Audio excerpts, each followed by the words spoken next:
Hello. नमस्कार दोस्तों। H M यूमैक्स education hub में आपका स्वागत है।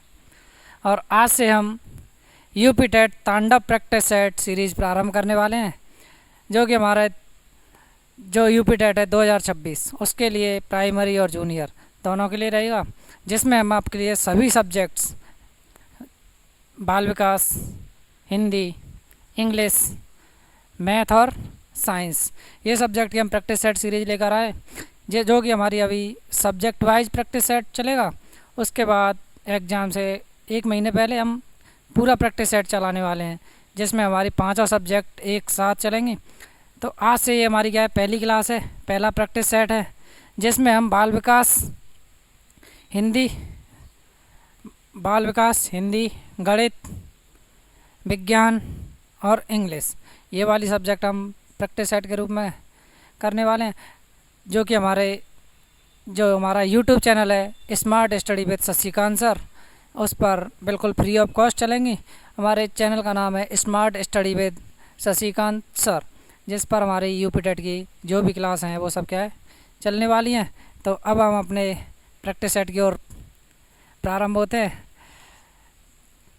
तो हमारा प्रैक्टिस सेट प्रारंभ होता है, जो कि इस प्रश्न पत्र में हमारे कुल कितने प्रश्न होंगे, 150 प्रश्न आने वाले हैं। कितने प्रश्न आएंगे, 150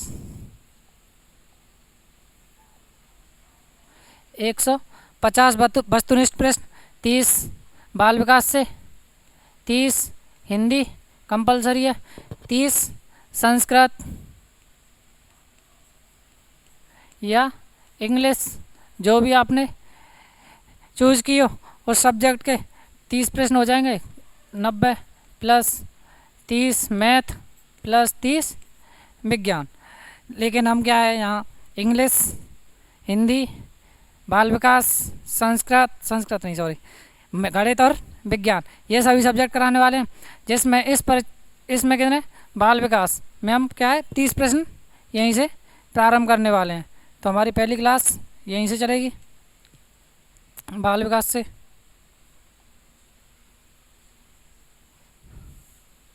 तो बाल विकास, हमारा पहला प्रश्न आपके स्क्रीन पर आ चुका है। तो आपके लिए 30 सेकंड का समय है, तब तक आप अपने जो भी आंसर है वो कमेंट बॉक्स में ज़रूर दें। तो हमारा पहला प्रश्न है, भारतीय संविधान के किस अनुच्छेद कौन सा है, हमें क्या बताना है, अनुच्छेद बताना है।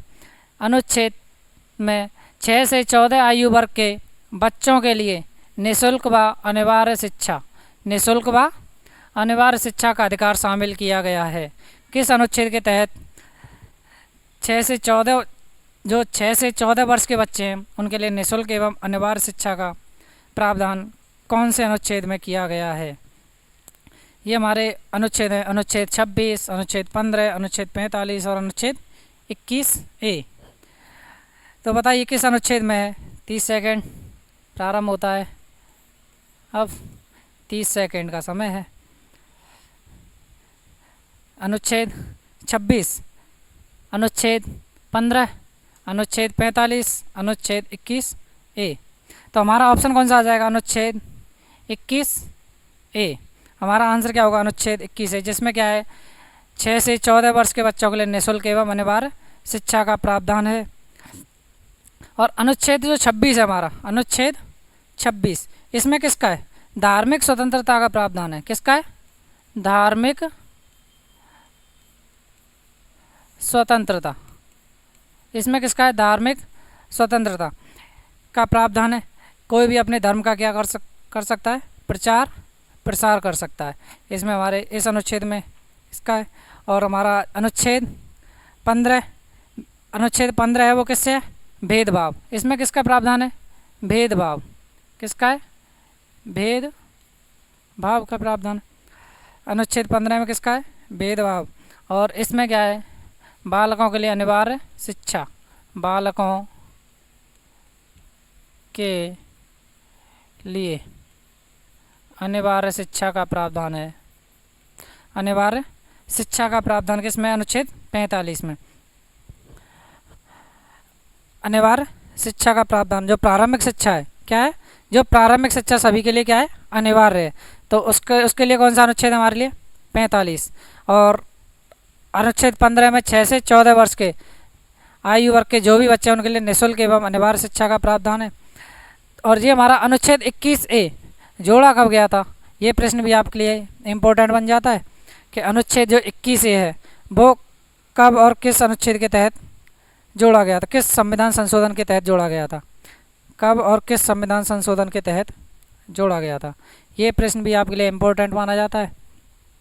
तो ये हमारा जो अनुच्छेद 21 है 2002 में, कौन से में, कब, 2002 में 86वें संविधान संशोधन, किस, कौन से, 86वें संविधान संशोधन द्वारा जोड़ा गया था। कब जोड़ा गया था, 86वें संविधान संशोधन। तो यहाँ से हमारे कितने प्रश्न कंप्लीट हो गए, हमारे 5 या 6 प्रश्न कंप्लीट हो गए। तो हम लगभग एक जो हमारी 30 क्वेश्चनों की प्रैक्टिस सीरीज है, इसमें लगभग हम 100 से 150 प्रश्न कंप्लीट करेंगे। तो इसमें लगभग आप मान लो 6 या 7 प्रश्न कंप्लीट हो गए होंगे। अब आते हैं हम अपने अगले प्रश्न पर।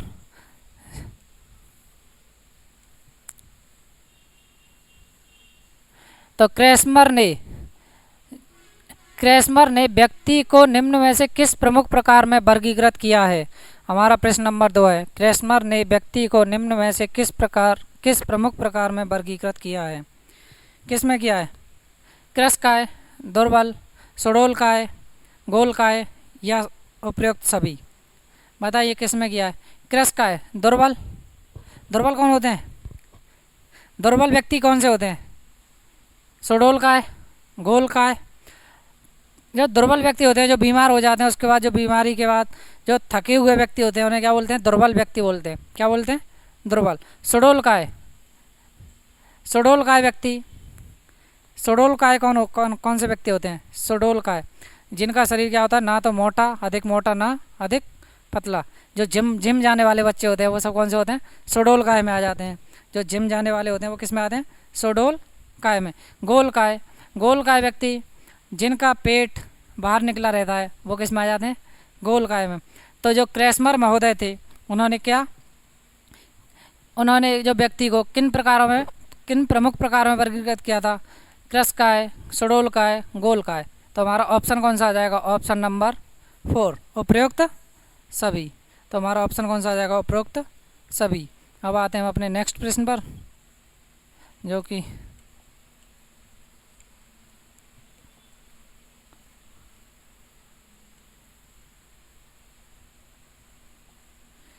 टीईटी का उद्देश्य निम्न में से किसका मापन है।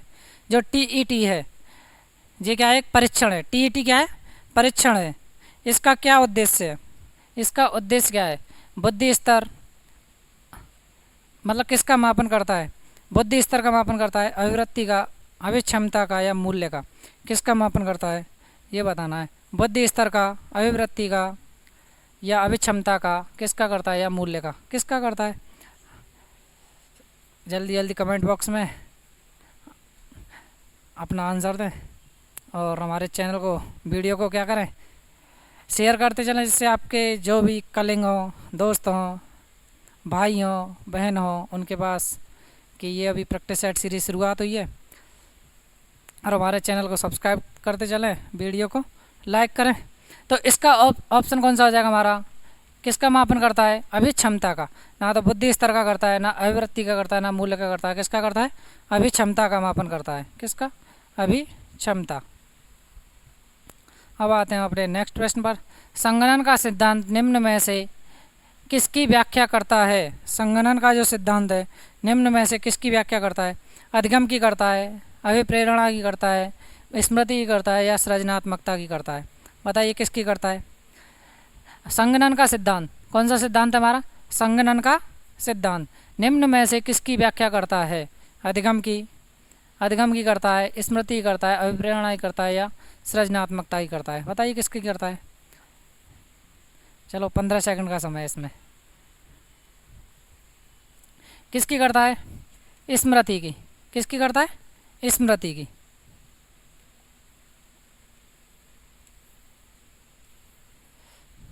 अब आते हैं हम क्वेश्चन नंबर 5।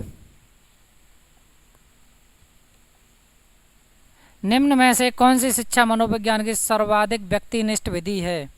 जो सबसे अधिक व्यक्तिनिष्ठ विधि, सर्वाधिक व्यक्तिनिष्ठ विधि बतानी है, कौन सी है? अंतर्दर्शन, बाह्य दर्शन, अवलोकन या प्रायोगिककरण? प्रायोगिकरण। जो शिक्षा मनोविज्ञान है, शिक्षा मनोविज्ञान की सर्वाधिक व्यक्तिनिष्ठ विधि कौन सी है? अंतर्दर्शन है, बाह्य दर्शन है, अवलोकन है, प्रायोगिकरण है। बताइए कौन सी है? अंतर्दर्शन, बाह्य दर्शन, अवलोकन, प्रायोगिकरण। तो इसमें कौन सी हो जाएगी हमारी? अंतर्दर्शन। अंतर्दर्शन क्या होता है? व्यक्ति क्या होता है? अंदर से क्या हो? उत्सुक हो, उसे क्या बोलते हैं? अंतर्दर्शन विधि बोलते हैं। जो इसमें क्या आता है? जो मन में जो विचार आते हैं अपने, उनका क्या हो? व्यक्ति उनके अनुसार अपना कार्य करे तो उसे अंतर्दर्शन विधि बोलते हैं। बाह्य दर्शन, जो बाहर से क्या हो? परिवर्तित हो, किसी को दूसरे को देखकर। अल्बर्ट बंडूरा, ये अल्बर्ट बंडूरा नहीं है, क्या नहीं है? अल्बर्ट बंडूरा है। क्या है? Albert Bandura. Albert Bandura. Albert Bandura निम्न में से किससे संबंधित हैं? अल्बर्ट जो बंडूरा हैं वो किससे संबंधित हैं? बताइए किससे संबंधित हैं? सामाजिक अधिगम सिद्धांत से, व्यवहारवादी सिद्धांत से, संज्ञानात्मक विकास सिद्धांत से, मनोलैंगिक विकास सिद्धांत से। बताइए किससे हैं अल्बर्ट बंडूरा? अल्बर्ट बंडूरा ने कौन सा सिद्धांत दिया था? सामाजिक अधिगम सिद्धांत, व्यवहारवादी सिद्धांत, संज्ञानात्मक विकास का सिद्धांत, मनोलैंगिक विकास का सिद्धांत। इनमें से कौन सा सिद्धांत दिया था, ये बताना है। तो हमारा ऑप्शन नंबर कौन सा होगा? B, second, third, fourth, first? बताइए कौन सा होगा हमारा ऑप्शन? कौन सा हो जाएगा? वो क्या थे? अल्बर्ट बंडूरा जो थे सामाजिक अधिगम सिद्धांत से संबंधित थे। जो सामाजिक अधिगम का सिद्धांत था उससे संबंधित कौन थे? Albert Bandura. Albert Bandura. अब व्यवहारवादी सिद्धांत से संबंधित कौन थे? व्यवहारवादी सिद्धांत से संबंधित कौन थे? बताइए व्यवहारवादी सिद्धांत किसने दिया? जे.बी. वाटसन। किसने दिया था? जे.बी. वाटसन महोदय ने दिया था। जे.बी. वाटसन महोदय ने कौन सा दिया था? व्यवहारवादी सिद्धांत। बाद में इसे स्किनर ने दिया था, बी.एफ. स्किनर। किसने? बी.एफ. स्किनर ने दिया था। Skinner, BF. स्किनर ने दिया था। पहले किसने दिया था? जे.बी. वाटसन, बाद में बी.एफ. स्किनर। अब हमारा संज्ञानात्मक विकास का सिद्धांत, ये किसने दिया था? संज्ञानात्मक विकास का सिद्धांत किसने दिया था? संज्ञानात्मक विकास का सिद्धांत जीन पियाजे महोदय ने दिया था। किसने दिया था? जीन पियाजे महोदय ने दिया था। मनोलैंगिक विकास का सिद्धांत, मनोलैंगिक विकास का सिद्धांत, मनोलैंगिक विकास का सिद्धांत किसने दिया था? बताइए मनोलैंगिक विकास का, ये दिया था सिगमंड फ्रायड। सिगमंड फ्रायड महोदय ने दिया था। सिगमंड फ्रायड महोदय ने कौन सा दिया था? मनोलैंगिक विकास का सिद्धांत। तो सामाजिक अधिगम सिद्धांत दिया था अल्बर्ट बंडूरा। व्यवहारवादी सिद्धांत दिया था जे.बी. वाटसन। लेकिन बाद में इस पर प्रयोग किसने किया था? बी.एफ. स्किनर। बी.एफ. स्किनर ने दिया था। संज्ञानात्मक विकास का सिद्धांत जीन पियाजे ने दिया था। संज्ञानात्मक विकास का सिद्धांत जीन पियाजे ने दिया था। मनोलैंगिक विकास का सिद्धांत सिगमंड फ्रायड ने दिया था। सिगमंड फ्रायड ने दिया था। अधिगम वक्र में पठार बनता है। Question number 7। अधिगम वक्र में पठार कब बनता है? परिपक्वता के कारण। कब बनता है बताइए? परिपक्वता के कारण, अभिप्रेरण के कारण, थकान के कारण, अभिरुचि के कारण। बताइए किसके कारण बनता है? अधिगम वक्र में पठार। पठार का क्या मतलब है? पठार बताइए, पठार क्या होता है? पठार क्या होता है? अधिगम जो वक्र है, जैसे अधिगम, अधिगम क्या है? मतलब शिक्षण में जो अधिगम है, हमारी पढ़ाई चलती आ रही है, लेकिन इसमें क्या बन जाए? एकदम रुकावट बन जाए। क्या बन जाए? रुकावट। पठार बनता है। कब बनता है रुकावट? परिपक्वता के कारण नहीं। परिपक्वता के कारण क्या है? अधिगम कभी भी रुकावट नहीं होता। अभिप्रेरणा के कारण, अभिप्रेरणा के कारण, थकान के कारण, हाँ ये हमारा ऑप्शन क्या हो जाएगा, सही। थकान के कारण क्या होता है, अधिगम रुक जाता है। और अभिरुचि, जब रुचि होगी व्यक्ति तो क्या होगा, अधिगम रुकेगा ही नहीं।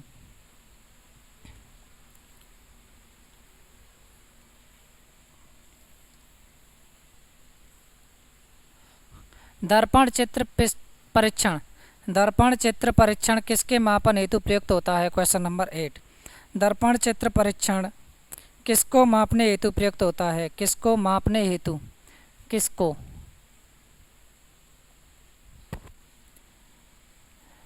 जो दर्पण परीक्षण चित्र है, दर्पण चित्र परीक्षण किसके मापन हेतु, किसको मापन हेतु प्रयुक्त होता है, किसको, अधिगम की गति, अधिगम अंतरण, सृजनात्मक, अभिरुचि। बताइए किसके मापन में हेतु प्रयुक्त होता है, अधिगम गति, अधिगम अंतरण, सृजनात्मक, अभिरुचि, किसके मापन हेतु प्रयुक्त होता है, ये बताना है। अधिगम गति नहीं, क्या, अधिगम अंतरण। अधिगम अंतरण मापने के लिए किसका प्रयोग करते हैं हम, दर्पण चित्र परीक्षण का प्रयोग करते हैं। अधिगम अंतरण मापने के लिए किसका, दर्पण चित्र परीक्षण का प्रयोग करते हैं। क्लाउड पिक्चर टेस्ट कौन सा हमारा, क्लाउड पिक्चर टेस्ट निम्न में से किसके मापन में प्रयुक्त होता है, क्लाउड पिक्चर टेस्ट निम्न में से किसके मापन में प्रयुक्त होता है। हमारा क्वेश्चन है, क्लाउड पिक्चर टेस्ट निम्न में से किसके मापन में प्रयुक्त होता है, बुद्धि, व्यक्तित्व, अभिप्रेरण, अभिरुचि। बताइए किसके मापन में होता है, क्लाउड पिक्चर टेस्ट निम्न में से किसके मापन में प्रयुक्त होता है, बुद्धि, व्यक्तित्व, अभिप्रेरण, अभिरुचि। किसके मापन होता है, व्यक्तित्व मापन के प्रयोग, व्यक्तित्व मापन। निम्न में कौन सा शेष से भिन्न है, ये बताना है। इसमें ये हमारे लिए दे रखे हैं, TAT, 16 PF, रेवन का परीक्षण, ड्रॉ ए मैन परीक्षण, ये हमारे लिए परीक्षण दे रखे हैं। इनमें से 3 क्या हैं, समान है, 1 क्या है, सब उनसे भिन्न है। तो उनमें कौन सा भिन्न है ये बताना है।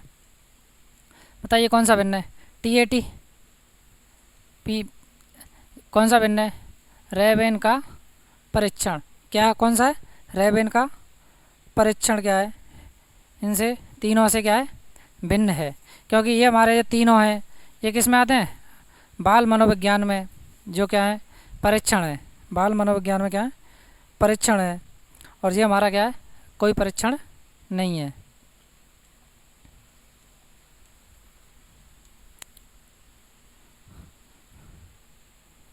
सात, 8, 9, 10, 11, 12 की माध्यिका ज्ञात कीजिए।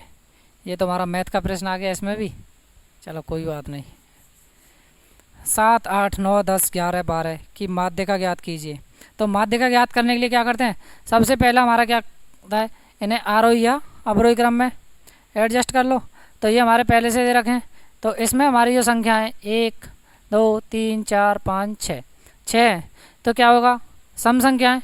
6 कितनी है, सम है। तो माध्यिका निकालने के लिए जो बीच वाले हैं, अगर सम आएगा तो बीच में 2, 9 + 10 बट्टे 2, 19/2 कितना आ जाएगा, 9.5। कितना हो जाएगा, 9.5। यदि हमारे यहाँ पर क्या होती, विषम संख्या होती, तो विषम संख्या यहाँ मैं एक और बढ़ा दूँ, जैसे 13। अब इसमें पूछता माध्यिका, इसमें पूछता है अभी संख्या कितनी होगी हमारे, 7। 7 क्या होती है, विषम संख्या है, विषम संख्या है। कैसी है, विषम संख्या है। तो अब हम इसमें माध्यिका निकालेंगे, तो इसकी माध्यिका क्या हो जाएगी, जैसे 7, 8, 9, 10, 11, 12, 13 ये हो गए हमारे। तो इसमें हमारी जो माध्यिका हो जाएगी, 3 आगे से 3 पीछे से, जो बीच में हो जाएगा वो क्या होगी हमारी माध्यिका। इसका फॉर्मूला होता है n+1/2, n+1/2 वहाँ पद, वहाँ पद। तो यहाँ n रखेंगे, n की जगह 7, 7 + 1/2, 8/2, 4वां पद कौन सा हो जाएगा, 4वां पद कौन सा है, 10। 4वां पद कौन सा है, 10।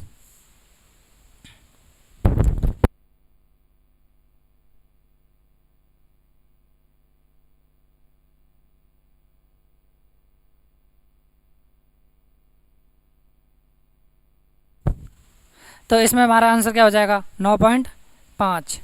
9.5।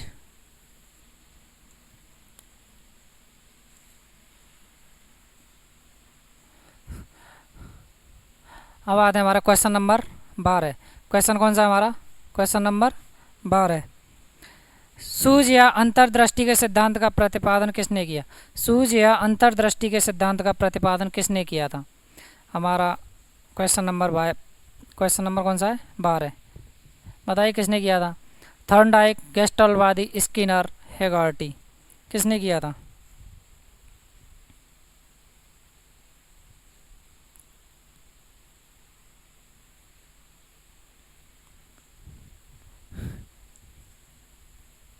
बताइए किसने किया था? सूझ या अंतर्दृष्टि का सिद्धांत का प्रतिपादन किसने किया था? Thorndike, Gestalt, Skinner, Hegarty. तो किसने किया था? गेस्टल्ट। अब गेस्टल्टवादी वैज्ञानिक, इनमें हमारे क्वेश्चन कैसे पूछ लेता है? इन निम्न में से गेस्टल्टवादी वैज्ञानिक कौन सा नहीं है या कौन सा है? तो ये प्रश्न भी बन जाता है। तो इसमें कौन से हो जाएंगे गेस्टल्टवादी वैज्ञानिक में? Burt हाइमर, Kohler, कोफका। कोहलर और कोफका, ये हमारे क्या हैं? गेस्टल्टवादी वैज्ञानिक हैं। Burt, हाइमर, Kohler, कोफका। ये हमारे कौन से हैं? गेस्टल्टवादी वैज्ञानिक हैं। और जो थॉर्नडाइक हैं, उन्होंने कौन सा सिद्धांत दिया था? प्रयास एवं त्रुटि का सिद्धांत। कौन सा दिया था? प्रयास एवं त्रुटि का सिद्धांत किसने दिया था? क्वेश्चन क्या बनेगा? प्रयास एवं त्रुटि का सिद्धांत किस मनोवैज्ञानिक ने दिया था? तो वो कौन थे? हमारे थॉर्नडाइक। अब हमारे जो स्किनर महोदय उन्होंने कौन सा सिद्धांत दिया था? जो स्किनर महोदय उन्होंने कौन सा सिद्धांत दिया था? क्रिया प्रसूत अनुबंधन सिद्धांत।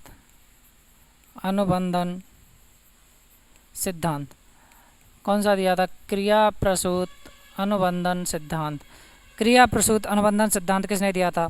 हमारे स्किनर महोदय थे, उन्होंने कौन सा दिया था? क्रिया प्रसूत अनुबंधन सिद्धांत दिया था। और हेगार्टी कौन थे? हेगार्टी, इन्होंने क्या किया था? बुद्धि परीक्षण। इन्होंने क्या किए थे? बुद्धि परीक्षण किया था। इन्होंने क्या किया था? बुद्धि परीक्षण किया था। इन्होंने हमारे जो हेगार्टी महोदय थे, उन्होंने क्या किया था? बुद्धि परीक्षण किया था। तो थॉर्नडाइक ने प्रयास एवं त्रुटि का सिद्धांत दिया था।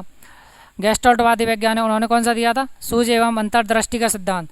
गेस्टल्टवादी वैज्ञानिक हैं बर्ट, हाइमर, कोहलर, कोफका आदि। क्रिया प्रसूत अनुबंधन सिद्धांत दिया था स्किनर ने। और हेगार्टी महोदय ने बुद्धि परीक्षण दिया था। कौन सा दिया था? बुद्धि परीक्षण। मैकडूगल के अनुसार प्रत्येक मूल प्रवृत्ति से संबंधित होता है। क्या संबंध होता है? मूल प्रवृत्ति से क्या संबंध? कितनी मूल प्रवृत्तियाँ होती हैं? 14। मैकडूगल महोदय ने कितनी मूल प्रवृत्तियाँ बताई? 14। क्वेश्चन कहाँ से बन जाता है कि मैकडूगल जो महोदय हैं, उन्होंने मूल प्रवृत्तियों की संख्या कितनी बताई थी? 14। तो मैकडूगल के अनुसार प्रत्येक मूल प्रवृत्ति से संबंध होता है। संबंध क्या होता है? संज्ञान होता है, संवेग होता है, संवेदना होता है, चिंतन होती है। बताइए क्या होता है? मूल प्रवृत्ति किससे संबंधित होती हैं? संवेग से संबंधित होती हैं। किससे होती हैं? संवेग से संबंधित होती हैं। तो हमारा ऑप्शन कौन सा आ जाएगा? Option number 2।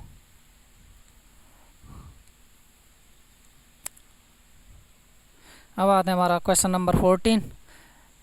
पूर्व अनुभव के आधार पर संवेदना को अर्थ प्रदान करना कहलाता है। क्या कहलाता है? पूर्व अनुभव के आधार पर संवेदना को अर्थ प्रदान करना कहलाता है। क्या कहलाता है? संवेदना, प्रत्यक्ष ज्ञान, अधिगम, कल्पना। जो पूर्व अनुभव है, जो हमारा क्या है? पूर्व अनुभव, उसके आधार पर संवेदना को अर्थ प्रदान करना कहलाता है। क्या कहलाता है? बताइए। संवेदना, प्रत्यक्ष ज्ञान, अधिगम, कल्पना, क्या कहलाता है? संवेदना, प्रत्यक्ष ज्ञान, अधिगम, कल्पना। संवेदना तो क्या होती है? कोई व्यक्ति हमारे से क्या हो, संवेदनशील हो। तो अधिगम, जिसमें क्या है, अधिगम तो हम जो शिक्षण कार्य करते हैं वही क्या होता है, अधिगम होता है, शिक्षण जो ग्रहण करते हैं। कल्पना, कोई भी हम माइंड में वस्तु वो सोचते हैं वो कल्पना, तो इसमें क्या हो जाएगा हमारा प्रत्यक्ष ज्ञान। जो हमारे पास ज्ञान है उसे क्या है, पूर्व अनुभव के आधार पर करते हैं।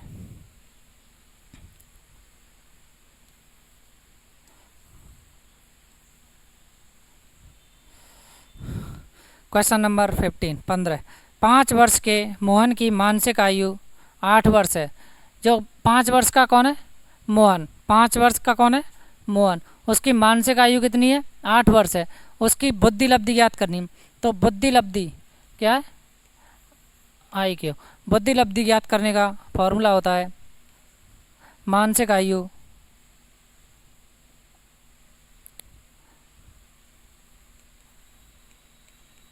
क्या होता है, मानसिक आयु, मानसिक आयु बट्टे वास्तविक आयु इंटू 100। क्या होता है, मानसिक आयु बट्टे वास्तविक आयु गुणा 100। तो मानसिक आयु कितनी है उसकी, 8 वर्ष है मोहन की, वास्तविक आयु कितनी है, 5 वर्ष इंटू 100। तो ये कट जाएगा 20, कितना हो जाएगा 160। उसकी बुद्धि लब्धि क्या हो जाएगी, 160।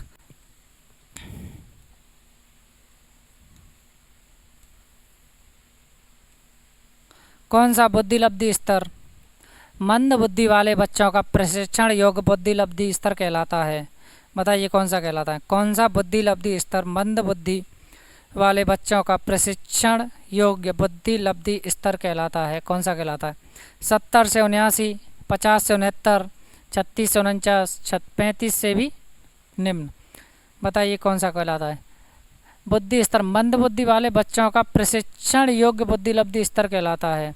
बताइए कौन सा है। हमारा ऑप्शन हो जाएगा 35 से भी कम, 35 से भी कम।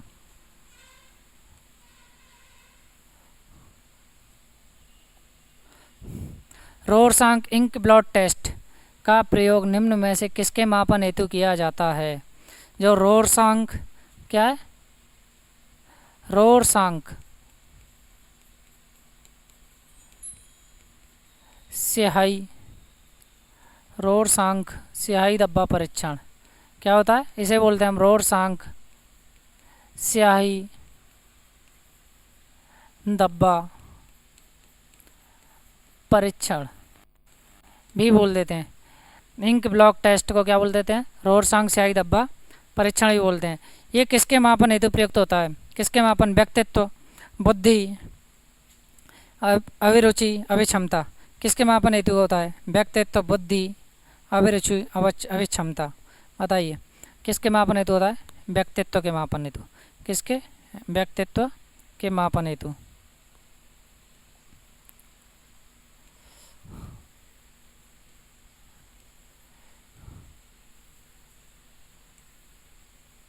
अब आते हैं क्वेश्चन नंबर 18।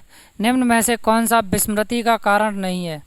विस्मृति का मतलब भूलने का कारण नहीं है, भूलने का कारण नहीं है। सीखने की कमी, स्मरण करने की इच्छा, मानसिक द्वंद्व, सीखने की दोषपूर्ण विधियाँ, किसका कारण नहीं है, विस्मृति का कारण नहीं है, ये बताना है। बताइए कौन सा होगा। सीखने में कमी, स्मरण करने की इच्छा,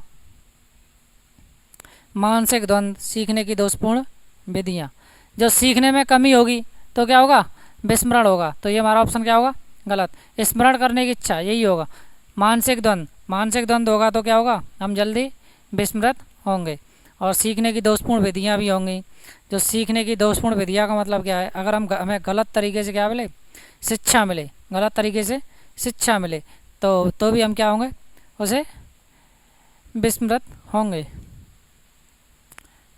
वह विज्ञान जो संख्यात्मक प्रदत्त को एकत्र करने, विभाजित करने, प्रस्तुत करने, तुलना करने और व्याख्या करने की विधि से संबंधित है कहलाता है। वह विज्ञान जो संख्यात्मक प्रदत्त को एकत्र करने, विभाजित करने, प्रस्तुत करने, तुलना करने, व्याख्या करने की विधि से संबंधित है कहलाता है। क्या कहलाता है, सांख्यिकी कहलाता है, गणित कहलाता है, ज्यामिति कहलाता है, संभाव्यता कहलाता है। जिसमें क्या हो, विभाजिता, विभाजित हो, एकत्र, एकत्र का मतलब क्या हो, जोड़ हो, क्या हो, जोड़। भाग, प्रस्तुत, प्रस्तुत करना मतलब जो भी है बताना हो। तुलना करना, एक दूसरे से क्या हो, तुलना करें। व्याख्या करना, ये किससे संबंधित होता है, ये बताना है। सांख्यिकी, गणित, ज्यामिति, संभाव्यता। अब बोलेंगे बच्चे ये तो सभी गणित के ही पार्ट हैं, क्या है, गणित के ही। अब इसमें कौन सा टिक लगाएं, तो यही तो लगाना है। बताइए कौन सा है, तो हमारा ऑप्शन कौन सा आ जाएगा, ऑप्शन नंबर 1, ना कि गणित, ना कि ज्यामिति, ना संभाव्यता। तो इसमें क्या है, हमारी सांख्यिकी में क्या आता है, जोड़, घटाव, गुणा, भाग।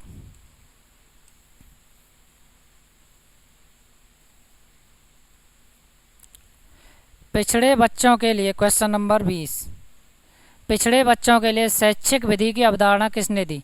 जो पिछड़े बच्चे थे उनके लिए शैक्षिक जो विधि थी उनकी अवधारणा किसने दी थी। गार्डन, सोनेल, बर्टन हॉल, सिरिल वर्ड, किसने दी थी, ये बताना है।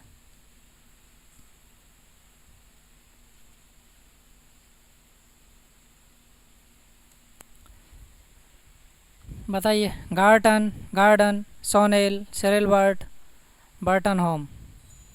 बताइए किसने दी, सिरिल बर्ट ने दी थी। किसने दी थी, सिरिल बर्ट ने दी थी। किस में दी थी, सांख्य के रूप में। किस में दी थी, ये भी प्रश्न पूछ लेगा, सांख्यिकीय रूप में। किस में दी थी, सांख्यिकीय रूप में दी थी।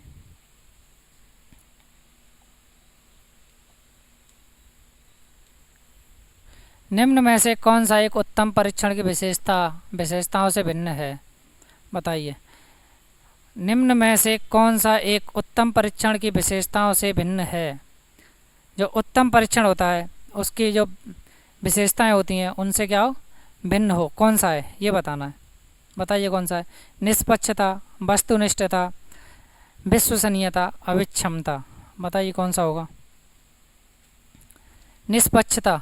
अगर इसमें क्या हो, निष्पक्ष हो, क्या हो, परीक्षण क्या हो, निष्पक्ष हो, तो वो उत्तम परीक्षण माना जाएगा, ये भी सही है।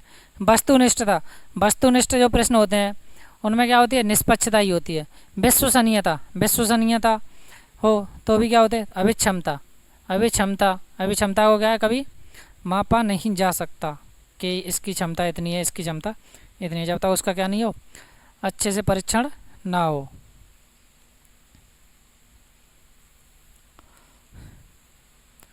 निम्न में से कौन सा अधिगम का सिद्धांत नहीं है। बताइए, निम्न में से कौन सा एक अधिगम का सिद्धांत नहीं है। एक तत्व का सिद्धांत, द्वि तत्व का सिद्धांत, प्रत्यागमन का सिद्धांत, बहुतत्व का सिद्धांत। बताइए कौन सा नहीं है, निम्न में से कौन सा, निम्न में से कौन सा अधिगम का सिद्धांत नहीं है, ये बताना है।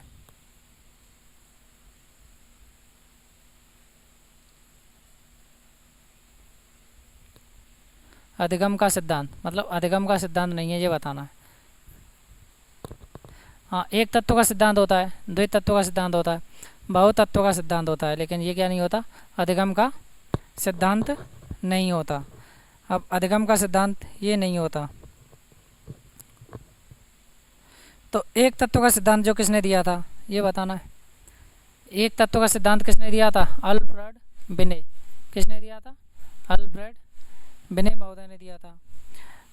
प्रत्यागमन का सिद्धांत फ्रायड महोदय ने दिया था। किन्होंने, फ्रायड। द्वि तत्व का सिद्धांत भी किन्होंने दिया था, बिने महोदय ने ही दिया था। बहुतत्व का सिद्धांत थॉर्नडाइक। किसने दिया था, थॉर्नडाइक, थॉर्नडाइक। जो थॉर्नडाइक महोदय ने कौन सा दिया था, बहुतत्व का सिद्धांत दिया था।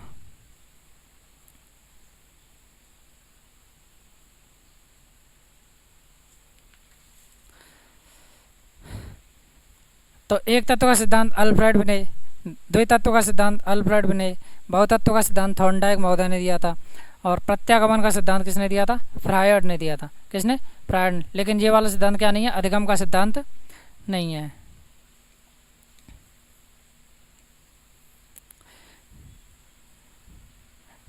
निम्न में से कौन सा एक अंतःस्रावी ग्रंथि नहीं है। कौन सी एक अंतःस्रावी ग्रंथि नहीं है, ये बतानी है। बताइए कौन सी अंतःस्रावी ग्रंथि नहीं है। एड्रिनल, पीयूष, लार ग्रंथि, थायराइड ग्रंथि। लार ग्रंथि है वो कैसी नहीं है, अंतःस्रावी नहीं है। ये कैसी है, बहिस्रावी ग्रंथियाँ। बाकी तीनों कैसी हैं, अंतःस्रावी ग्रंथियाँ हैं।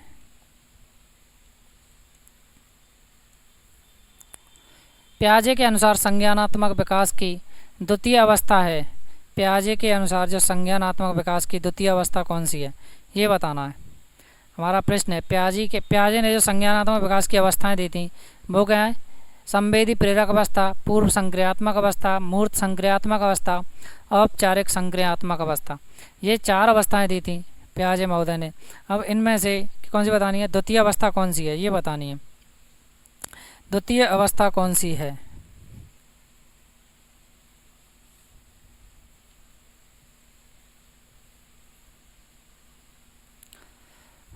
बताइए। द्वितीय अवस्था कौन सी हो जाएगी, पूर्व संक्रियात्मक अवस्था। पूर्व संक्रियात्मक अवस्था कौन सी हो जाएगी, द्वितीय अवस्था मानी जाएगी। और पहली हो जाएगी, दूसरी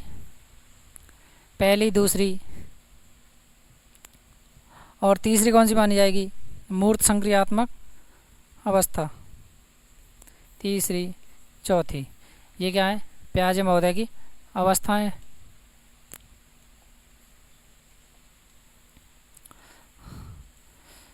शारीरिक विकास को प्रभावित करने वाला कारक कौन सा है।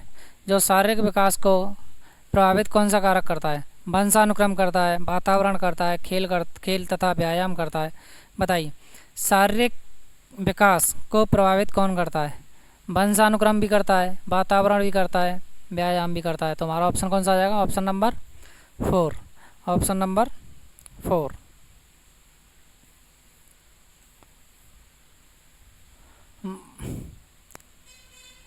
बुद्धि लब्धि का सही सूत्र कौन सा है।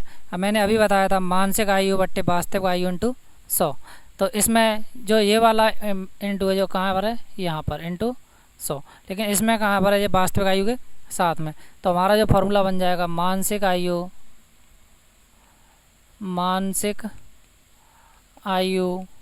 बट्टे वास्तविक आयु गुणा 100। हमारा फॉर्मूला कौन सा हो जाएगा, मानसिक आयु बट्टे वास्तविक आयु गुणा 100। चिंतनशील सोच की चर्चा इनमें से किसने की है। चिंतनशील सोच की चर्चा इनमें से किसने की है, ड्यूवी, रॉस, वुडवर्थ, ड्रेवर। बताइए किसने की है, ड्यूवी, रॉस, वुडवर्थ, ड्रेवर। चिंतनशील सोच की व्याख्या किसने की है, जॉन ड्यूवी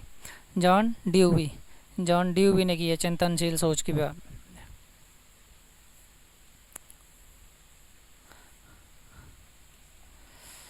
अब आते हैं हमारा क्वेश्चन नंबर 28। आगमनात्मक तर्क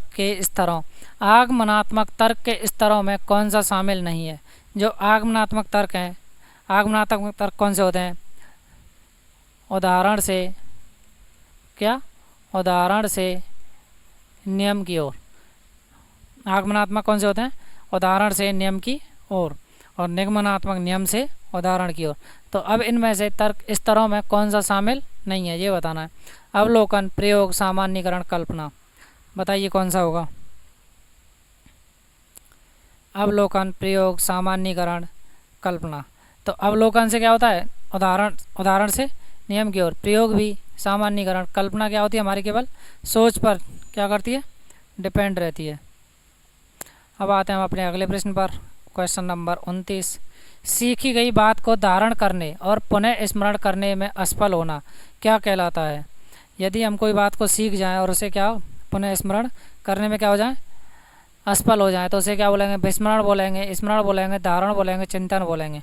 बताइए क्या बोलेंगे। तो जिस बात को हम भूल जाए उसे क्या बोलते हैं, विस्मरण बोलते हैं। तो स्मरण, धारण और चिंतन ये सब हमारे क्या हो जाएंगे, गलत।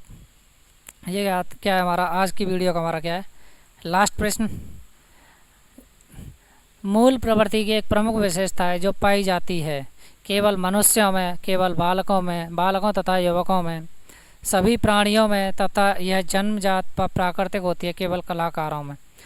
तो ये हमारा क्या है, आखिरी प्रश्न है। ये हम आपके लिए होमवर्क में दे देते हैं, जो कि हम नेक्स्ट वीडियो जब भी आएगी उसमें क्या हो जाएगा हमारा इस वीडियो का आपको आंसर। तो अब हमारी वीडियो अगर अच्छी लगी हो तो वीडियो को लाइक करें, चैनल को सब्सक्राइब ज़रूर कर लें और अपने दोस्तों के पास ज़रूर भेजें, जिससे उन बच्चों का भी क्या हो जाए, उन भाइयों का भी क्या हो जाए, बेनिफिट हो जाए।